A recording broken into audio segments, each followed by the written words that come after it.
Merci. Le premier sujet inscrit à l'ordre du jour, c'est bien cette audience que l'actuel Premier ministre Amadou Riba Dibaouri a accordée à la délégation de la CEDEAO résidant dans notre pays. Et si la régie nous suit, nous allons donc partir d'abord avec elle pour nous proposer un extrait qu'on a pris dans le journal de la RTG hier parce que M. Louis Blaise Akabrou a accordé une interview au bureau de presse de la primature juste après l'audience avec le Premier ministre et chef du gouvernement. Nous sommes venus saluer M. le Premier ministre, lui adresser au nom du président de la commission de la CEDEAO nos félicitations pour sa désignation au poste de Premier ministre et chef du gouvernement guinéen et lui souhaiter tout le soutien de la CEDEAO pour un plein succès dans sa mission. La Guinée est un membre fondateur de la CEDEAO et tout ce qui concerne la Guinée concerne également la CEDEAO. Nous sommes venus lui traduire tout le ferme soutien de la CEDEAO, de la commission de la CEDEAO, pour que la transition se fasse de manière paisible, apaisée, et que le processus de chronogramme que nous avons mis en place conjointement soit mis en œuvre et que la Guinée sorte de cette situation.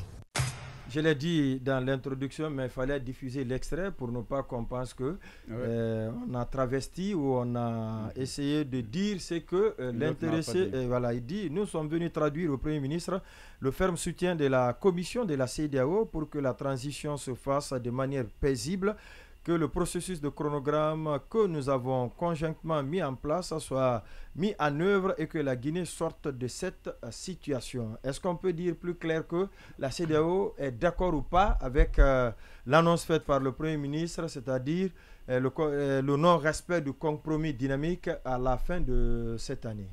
Donc, vous savez, la diplomatie, ce n'est pas aussi seulement ce qu'a dit lui, Blaise Akabrou. Voilà, ces élégants messieurs peuvent vous dire devant les caméras et micros. Ouais. C'est ce qu'ils se disent avec les officiels, sans micro, sans journaliste.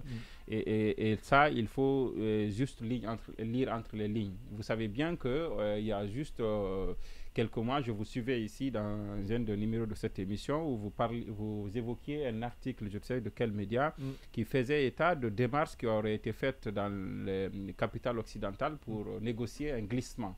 Il aurait été demandé donc à la junte guinéenne de venir décrisper la situation et d'aller s'entendre avec la CEDEAO.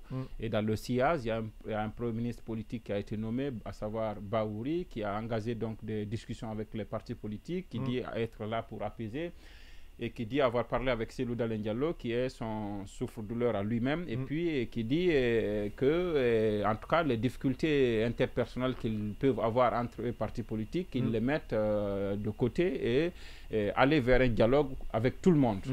Moi, je pense qu'on est dans ce contexte d'apaisement, dans cet effort d'apaisement-là, mais seulement pour obtenir quoi finalement? Est-ce que tout ça, tous ces va-et-vient à la primature, toutes ces discussions entre le Premier ministre et les partis politiques, tous ces efforts d'apaisement qui sont en train d'être faits, est-ce que tout ça ne se fait pas seulement au seul objectif de décrocher au niveau de la CEDEAO le cutus de glissement? Alors, vous voyez bien ce que le Premier ministre a déroulé comme activité. Il a d'abord il a affirmé, il a balancé ça à la figure de tout le monde sur RFI pour dire ça ne se fera pas en 2025. Ensuite, il a appelé les partis politiques, il les a rencontrés et il leur a dit de face pour leur dire écoutez, on ne peut pas le faire cette année, on ne pourrait le faire qu'en 2025.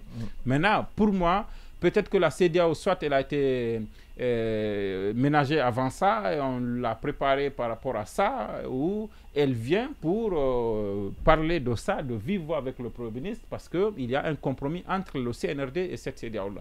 Est-ce que cette mission consistait à venir dire au Premier ministre, écoutez, nous entendons ce que vous dites, nous venons nous enquérir de l'évolution de la situation et vous réaffirmez l'exigence qui est celle de la CEDEAO de respecter le compromis l'agenda qui a été fait.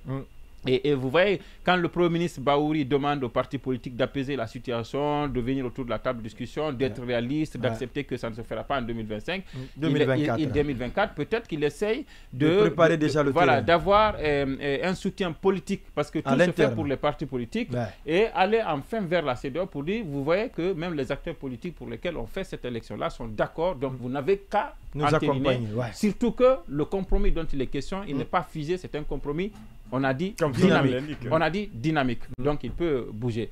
Donc, je pense que tout dépendra aujourd'hui il y a un bras de fer il y a une sorte de guerre froide qui existe déjà, parce qu'il y en a parmi ces partis politiques-là, notamment le FNDC politique dont on a vu la déclaration récemment, mais même des grands partis politiques, lorsque l'ANAD, l'UFDG et autres là, je les trouve un peu mous par rapport à cette sortie de Bahouri. Mais par contre, les différentes coalitions des jeunes partis politiques, comme la Convergence, à la tête de laquelle se trouve Ibrahima Souri Diallo du BOC, l'autre coalition politique à la tête de laquelle se trouve également Mohamed Lamine Kaba du Parti Fidèle, et ils sont déjà vent debout contre la sortie même de Bahouri. Non, vous savez, leur vent debout, c'est totalement opportuniste. C'est juste parce que les gens, ils ont demandé... C'est votre opinion? Non, c'est la réalité. Les gens, on avait Ibrahima Souri ici, dans ce studio, on lui a demandé par rapport au gouvernement, il voulait des nominations. Parmi eux, on avait ce qui est tout à fait normal aussi. C'est qui est tout à fait normal. Bien entendu, c'est pas parce que vous n'avez pas eu maintenant que vous criez. C'est tout à fait normal, mais le problème, c'est que... même s'ils en avaient eu, certainement... Non, attention, sauf que jusque-là, ils soutenaient tout ce qui se passait. Leur angle là a commencé au lendemain de la publication de la liste de membres du gouvernement et qu'ils n'en faisaient pas partie. La preuve est qu'il y en a même parmi eux qui ont commencé à se faire arrêter. Alors là, moi, je n'accorde pas de crédit à ça. Quand on parle d'opposition dans cette transition-là, c'est le cas d'Alpha Bayo, on parle de ceux-là qui se sont opposés. Et qui sont valablement représentatifs. Exactement. Ce sont l'ANAD, les partis de l'UFDG, UFR, le RPG et d'autres partis politiques qui sont restés sur leur sur leur ligne à dire nous exigeons un dialogue inclusif et un retour à l'ordre constitutionnel. Les autres, il y en a parmi eux qui disent que même si on partait jusqu'en 2025, ce n'est pas ils étaient même plus favorables au CNRD. Ce que je suis en train de dire, c'est que même au niveau de ceux-là qui classiquement étaient les plus durs, l'UFDG, le RPG et l'UFR, je les trouve en train de prêter le flanc. Ils répondent aux invitations, c'est tout à fait normal. Et ils essaient de polir le discours. J'ai vu le discours de Cédou Baldé au sortir de cette rencontre avec le Bahouri. Et je trouve que Bahouri n'est pas loin d'obtenir de l'acceptation du glissement parce que c'est une évidence. En 2025. Parce qu'il dit d'ailleurs que c'est une évidence, que c'est une situation de fait. Il le dit. Donc, est-ce que c'est le cas? Qu'est-ce qu'ils obtiendront en retour? Est-ce qu'ils demanderont des gaz pour qu'en réalité, qu'en 2025, alors que la situation se décante et qu'on est aux élections? Je pense que la CEDEAO revient dans ce contexte-là un peu affaiblie, parce que même les forces politiques à l'interne, il y en a qui ont déjà avalisé l'idée d'aller au glissement électoral, donc à l'organisation des élections en 2025. Maintenant, je pense que je pense juste que ce serait un peu naïf pour l'UFDG, le RPG, une fois encore, de faire confiance une nouvelle fois au CNRD et d'avaliser ça sans condition. Sans condition. On se souvient des premières heures du coup d'État, ils ont tout de suite soutenu le coup d'État sans demander aucune condition à la gente. Quand elle s'est assurée qu'elle a une certaine légitimité et qu'elle pouvait se passer d'eux, elle leur a créé des misères et ils sont tous sortis. Aujourd'hui, le CNRD a besoin en fait de ces forces politiques-là. C'est pas pour rien que M. Bahouri, c'est pas parce qu'il est le plus gentil politiquement au monde qu'il appelle l'UFDG, qu'il appelle le RPG, parce qu'il a besoin de gaieté de cœur. C'est parce qu'il a besoin de leur cutus pour aller vers la CEDEAO. Donc je pense qu'en leur donnant, parce qu'objectivement on sait que ça va être difficile d'aller aux élections en 2024, en acceptant ça, il devrait exiger des garanties pour qu'en réalité en 2025... D'ailleurs des concessions aussi. Des concessions bien sûr, notamment l'apaisement, le retour de ces exilés politiques, la sortie des prisonniers politiques qui sont là, qui sont des prisonniers politiques, mais aussi des garanties qu'effectivement on aura les élections en 2025 comme ils peuvent le promettre. Parce que là aussi, on entend des sirènes 2A. Il y en a qui disent même en 2027, en 2000... Il y en a même qui préconisent le scénario tchadien.